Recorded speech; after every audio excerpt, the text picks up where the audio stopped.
and welcome to DM But Group Tuition, a place for all the rankers.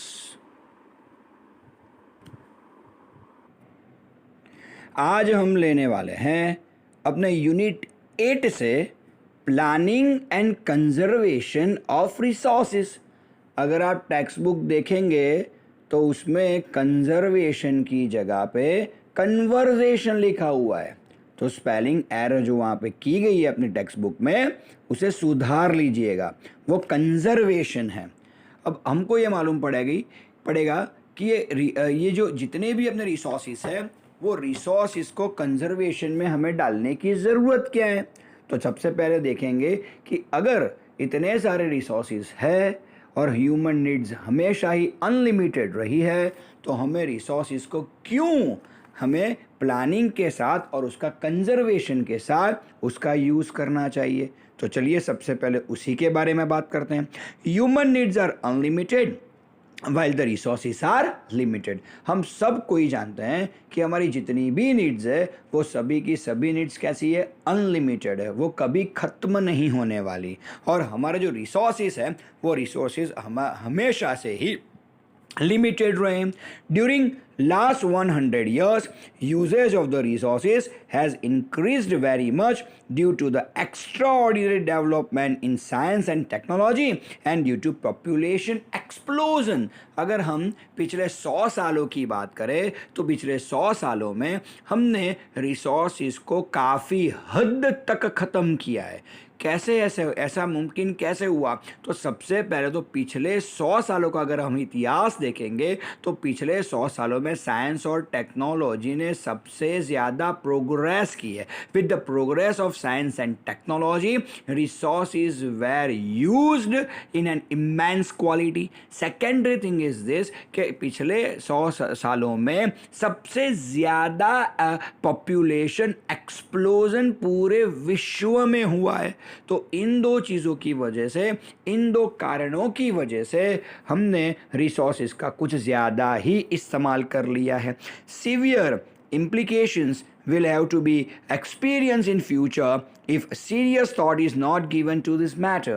ये भी बहुत ही निश्चित बात है कि अगर इन सब चीज़ों का हमने ठीक तरह से अगर यूज़ नहीं किया तो इतना तो आप समझ ही लीजिए कि नज़दीक के फ्यूचर में या आगे के फ्यूचर में इन सब चीज़ों में हमें बहुत सारी दिक्कतें आने वाली हैं। So it is the duty of all of us to conserve resources for the future generation. हम तो इसे धड़ल्ले से यूज़ कर रहे हैं, लेकिन हमें कभी कभार अपनी जो आने वाली जनरेशन है उनके बारे में भी सोचना चाहिए। अगर हम ही लोग सब कुछ ख़त्म कर देंगे तो वो लोग क्या करेंगे, ये सवाल हमें हमेशा ही अपने आप से करना चाहिए।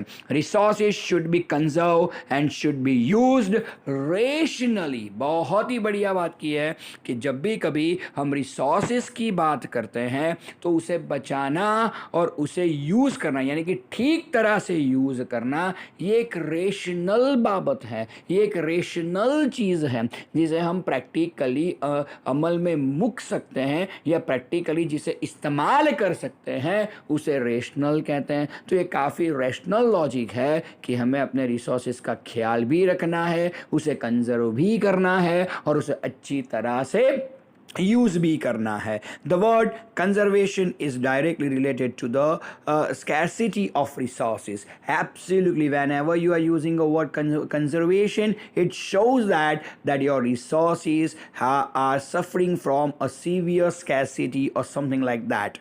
If the resources are exploited at the current rate where they are exploited haphazardly and irrationally, then it will be a dream to maintain the development and the current lifestyle. अगर इसी तरह से हमने हैफेज़ाली या इरेशनली इन सब resources का इस्तेमाल ऐसे ही हमने करते रहा या ऐसे ही हमने रिसोर्सेज को वेस्ट करते रहा तो इतना ज़रूर से सोचिएगा कि ये जो लाइफस्टाइल हम लोग जी रहे हैं और आगे का जो कुछ भी हम सीख रहे हैं वो आगे जाके एक ड्रीम बन जाएगा।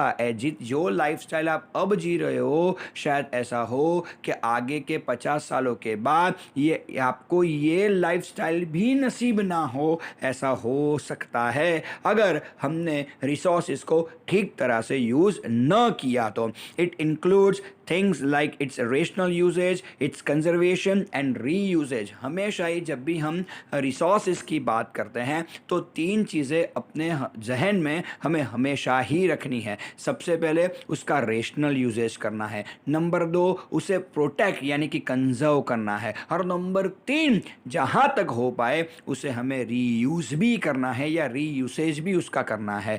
When there is a danger of existence of the life of a tree और a human life, the arrangement made for it is called its conservation। बढ़िया बात बोली है कि जब भी कोई जंगलों का हमने कुछ ज़्यादा ही जंगलों में कटाई कर दी हो तो आप जानते हो कि उस जंगलों का या पेड़ों का कंजर्वेशन होता है। जब भी कोई प्रजाति या कोई एनिमल की प्रजाति को कोई थ्रेट में आ चुकी हो तो उनके लिए भी कंजर्वेशन बनता है, और अगर हमारी ह्यूमन क्रीड अगर कभी भी दिक्कत में आ जाएगी तो उन्हें भी बचाने के लिए हम जो कोई भी प्रयत्न करेंगे उसे कंजर्वेशन ही बोलते हैं। बस यही चीज़ हमें समझनी है कि अब वो टाइम आ गया है कि अब हमें अपने रिसोर्सेस का कंजर्वेशन करना ही चाहिए और करना ही पड़ेगा। चलिए, तो ये सब कैसे मुमकिन होगा, इसका आंसर या इसका क्वेश्चन आपके एग्ज़ाम में आ सकता है। मैं इतना तो ज़रूर से बता सकता हूँ कि ये ज़्यादा इम्पॉर्टेंट क्वेश्चन नहीं है, लेकिन फिर भी MCQ और 1 मार्क करके अगर पॉइंट ऑफ व्यू से हम देखें तो ये अच्छा क्वेश्चन बन सकता है। तो just have a look into the answer. First of all, gather information about the availability of utilized or unutilized and probable resources of any region or a country as a unit। सबसे पहले तो हमें ये परामर्श करना है, सबसे पहले तो हमें यही देखना है कि जितना अपने पूरे विश्व में कितने रिसोर्सेज बाकी हैं, कितने हमने यूज़ किए हैं, कितने यूज़ करने के बाकी है। ये सभी चीज़ों का हमें एक पुख्ता गणित बनाना पड़ेगा और उसी हिसाब से हमें चलना होगा। ऐसा भी हो सकता है कि बहुत सारे रिसोर्सेज ऐसे हो कि जो अभी भी ज़मीन के नीचे ही हो। आप जानते हो कि कोई भी एलिमेंट रिसोर्स तभी बनता है जब ह्यूमन उसे यूज़ करने लगे। तो ऐसे बहुत सारे एलिमेंट शायद जब भी ज़मीन के नीचे रह सकते हैं, तो साइंस और टेक्नोलॉजी की मदद से हमें उन्हें एक्सट्रैक्ट करना चाहिए,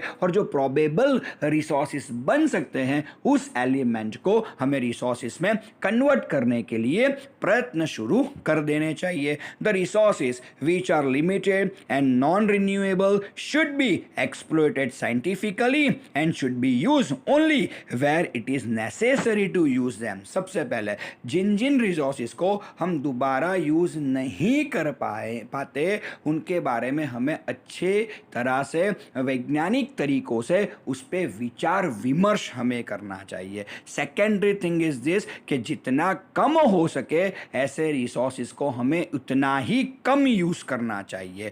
number 3, attempts should be made to develop these resources the quantity of which can be increased। हमें और यही करना चाहिए कि जहाँ तक जितने भी रिसोर्सेज अपने पास है उन रिसोर्सेज की क्वांटिटी किस तरह से बढ़ाई जाती है। हम जानते हैं कि हम लोगों को ये आदत लग चुकी है कि ज़्यादा से ज़्यादा रिसोर्सेज हम इस समय पे यूज़ कर रहे हैं। तो हमें अब क्या करना पड़ेगा, अगर हम उसका ज़्यादा यूज़ कर रहे हैं तो हमें कोई ना कोई रिसर्च या कोई ना कोई चीज़ से ये रिसोर्सेज बढ़ाने का सोचना ही पड़ेगा। अगर आप रिसोर्सेज का यूसेज बढ़ा रहे हो तो उसे प्राप्त करने का तरीका या उसे फिर से दोबारा गेन करने का तरीका भी हमें ही ढूंढना होगा। The resources which are cheaper and are easily available should not be wasted, but instead they should be used sparingly for future use। बहुत ही बढ़िया पॉइंट है ये।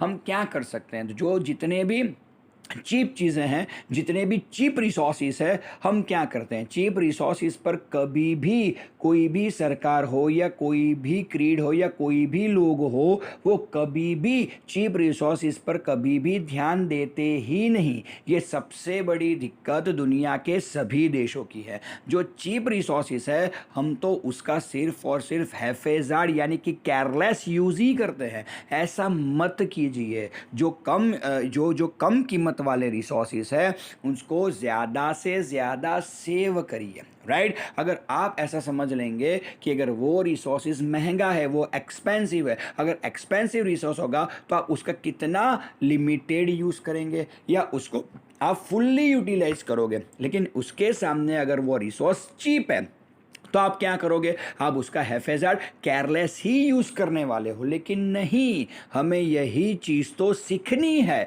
कि जो रिसोर्स चीप लग रहा है और अच्छे खासे प्रमाण में ये वर्ल्ड में है, तो आप क्या कीजिए, उसका कम से कम यूज़ कीजिए और उसे फ्यूचर की ज़रूरत के लिए उसे स्पेयर करके रखिए या उसे बचा के रखिए। जब अपने महंगे वाले रिसोर्स ख़त्म हो जाएंगे, तब यही हमें काम आने वाले हैं। ये कभी भी नहीं भूलना चाहिए हमें।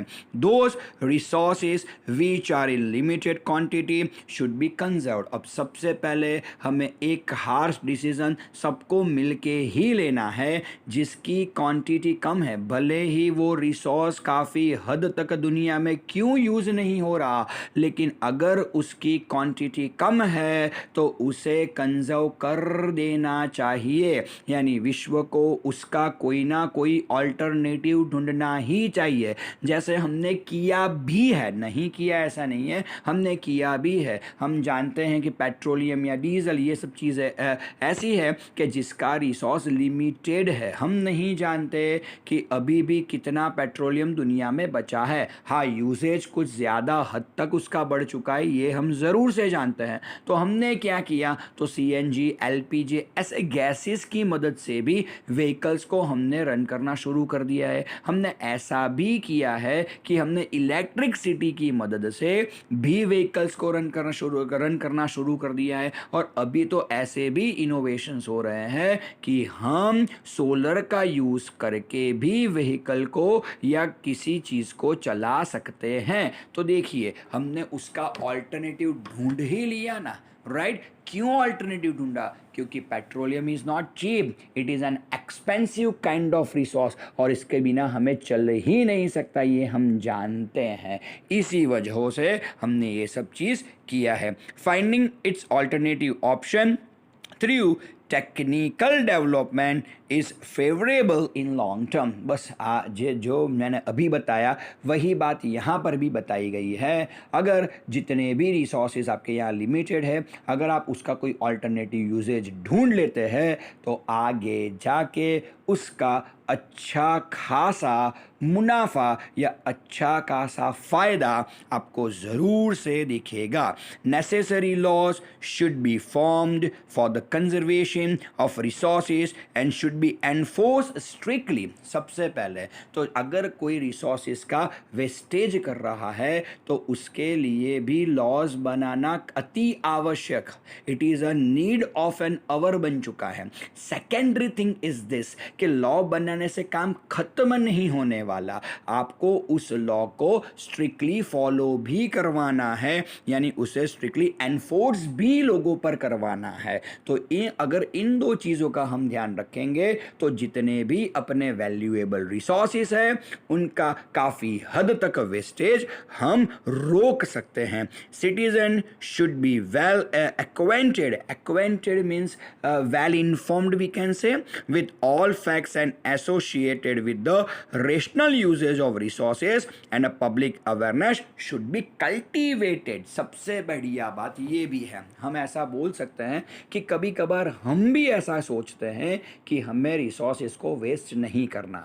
कभी हमारे हाथों से अगर कोई रिसोर्स वेस्ट हो जाता है तो हमें उस बात का दुख भी पहुंचता है कि नहीं यार, खामखा ही इसे वेस्ट कर दिया, राइट। तो ऐसा होता क्यों है? ऐसा होने का एकमात्र रीज़न सिर्फ और सिर्फ इतना है कि we don't know how to conserve that resource. हम जानते ही नहीं हैं, यानी अपने पास जो भी माहिती है, अपने पास जो भी इंफॉर्मेशन है वो आधी अधूरी है। तो जो इंफॉर्मेशन लोगों के पास आधी अधूरी है वो आधी अधूरी इंफॉर्मेशन को पूरी इंफॉर्मेशन में कन्वर्ट कीजिए, यानी कि awareness should be cultivated among the people of the world. अगर हम ये सब चीज़ें करते हैं तो absolutely no doubt about that कि हम अपने वैल्यूएबल रिसोर्सेज को एक अच्छी खासे लेवल तक बचा यानी कि कंजर्व ज़रूर से कर पाएंगे। ओके, तो ये अपने सिलेबस का एक अच्छा सा क्वेश्चन ज़रूर से था। ओके, और काफ़ी कुछ हमने सीखा भी। ऐसा मत सोचिए कि ये सर एग्ज़ाम में नहीं आएगा तो बढ़िया रहेगा, एग्ज़ाम में नहीं आएगा तो चलो मैंने तो जो पढ़ा वो तो वेस्ट हो गया। बिल्कुल नहीं, ये जो बात यहाँ पे की गई है उसे आपको अपने दिल में बिठा के रखना ही है। क्यों? क्योंकि यहाँ पे जो भी बात की है वो अपने फ्यूचर के बारे में की गई हुई है, अपनी फ्यूचर जनरेशन के बारे में की गई है। तो यस, भले ये क्वेश्चन एग्ज़ाम में आए या ना आए, एक अच्छा सा लेसन हमें ये ज़रूर से सिखा के ये क्वेश्चन जाता तो है। So here DMs are signing off. Thanks for listening. Thank you. Bye.